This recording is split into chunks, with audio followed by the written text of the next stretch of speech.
How to add session indicator on TradingView. Are you guys facing issues to add your session indicator on TradingView? If that's so, then this video might help you out. Without further ado, let's get started. First of all, open TradingView on your laptop or mobile device.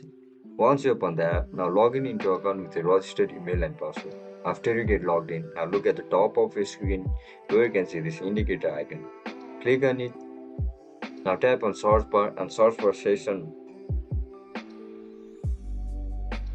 You will be provided with multiple options over here. Just click on session by algo. Once you tap on it, your session indicator will be applied on TradingView. If you guys found this video helpful, don't forget to like, share and subscribe to our channel. See you in the next one. Bye bye.